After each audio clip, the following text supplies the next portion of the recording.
I'm here with Andrew in the New England Revolution supporters parking lot ahead of game time. Revs are taking on the number one team in the East, the Philadelphia Union. How are you feeling about the matchup? I hate Philly, but there's one thing that we should always respect, and that is Andre Blake. I remember the first time I saw him, it was, I believe, 2017. We hammered them. We dominated that game. There's one time where in the 5-minute splits, 100% Revs. That's how much we dominated.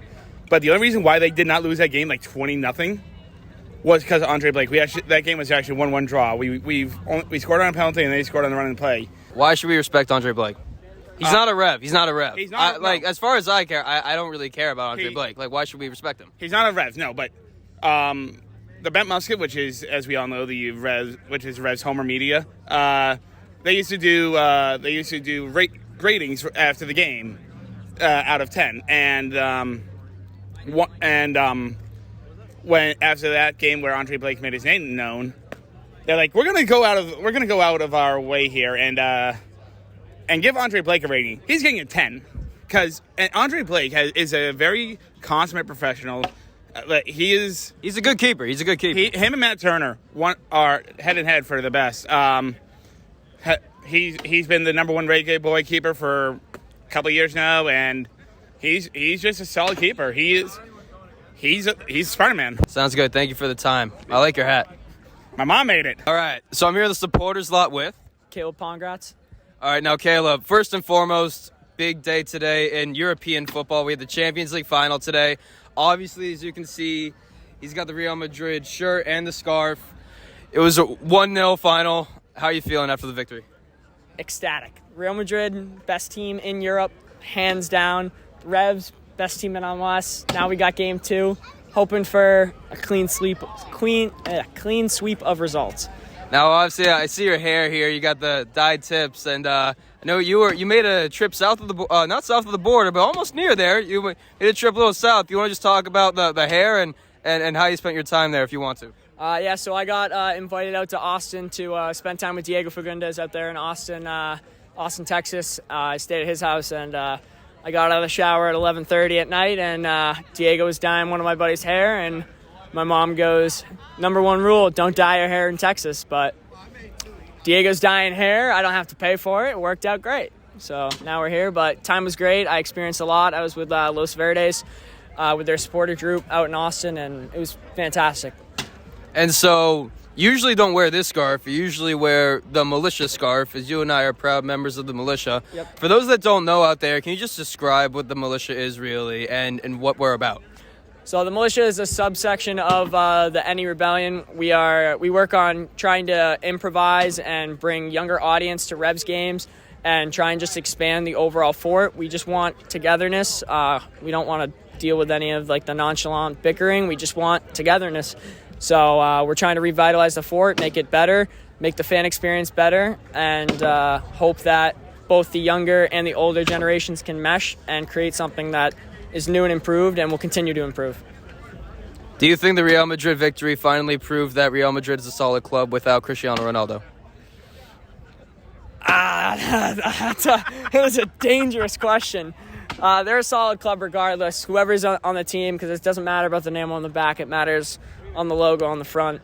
And it's been that way since Los Blancos were created. So Benzema's the Ballon d'Or. Ronaldo's killing it at Man United. We move on from there. All right, that was a safe answer right there. Thank you for the time. All right, so I'm here with Pugs of the supporters lot. It was a tough 1-1 draw. Kind of felt like a loss to most Revs fans. How would you sum up the game? It felt like a game where this was a deserved win. We should have won. We should have won this game. We had all of the momentum going forward. We had all of the chances. It felt like Philly really couldn't get anything going offensively, and that we had the ball in their end for most of the game. And yeah, it feels like this should have been a win, and it was a draw. Philly is the top team in the Eastern Conference right now, so being happy with a draw is something that a lot of fans should leave with, but you really have to leave here feeling like we should have won, and we didn't. So And I wouldn't be doing my job if I didn't ask fans' opinions on defender Omar Gonzalez. He's had a recent history of slips here for the Revs, maybe costing goals, maybe hurting the team. Do you have any certain opinions on Omar Gonzalez? So the goal that they scored is Omar's fault. In my opinion, it is Omar's fault. Omar being on the field is not his fault, if that makes any sense. You know, Omar was brought here to be a guy who groomed the next generation in Henry Kessler, DeJuan Jones, those guys who have U.S. men's national team potential.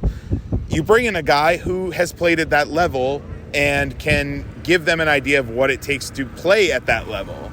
The problem for Omar is that in that responsibility, he came in to maybe start 5 to 10 games a year, but because of injuries and people not being able to get healthy, he's had to start a lot of games to start the season. And he's, on the wrong side of 30 for an MLS center back, and he just doesn't have that kind of gas tank anymore where he can do that amount of work.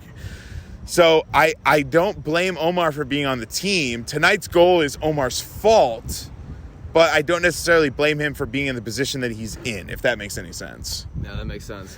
And obviously, in the fort, it was a big game. We had Gustavo Bo's brother and friends in the crowd. What was the atmosphere in the fort? How did you interpret the atmosphere in the fort tonight? So I would say this may be the best atmosphere we've had up to this point this season. Even I'm going back to like the Pumas home leg that we had here. That was a lot of fun, but this really felt we had a lot of fan engagement from outside of the supporter section, which we don't normally get. There were people participating in chants that you normally don't get a lot of other fan participation in. So this really felt like a game where the crowd was involved. They were engaged. They were, taking part in a lot of what we were doing, and it made it a lot of fun. It really, there were multiple moments during the game, not to exaggerate, I had goosebumps where I'm like, wow, it is loud in here. Like, people are taking part in this. This is a lot of fun. And one last question, going back to Omar Gonzalez. Now, you're very intelligent when it comes to soccer, especially with the New England Revolution. A lot of my friends want to know, what the hell is that black brace on Omar Gonzalez's neck? I think a lot of fans want to know. We don't know what it is. Do you know what it is? I do know. So here's the thing. There's a lot of things you can make fun of Omar Gonzalez for. The black collar is not one of them because it is a anti-concussion piece that he wears. So you'll see a lot of goalies who wear the full headpiece that goes around everywhere. That is to protect them from concussions. This is a piece that keeps his spine in alignment when he goes up for headers and when he's challenging people, to be an anti-concussion device. So, like I said, there's a lot of things you can make fun of Omar Gonzalez for.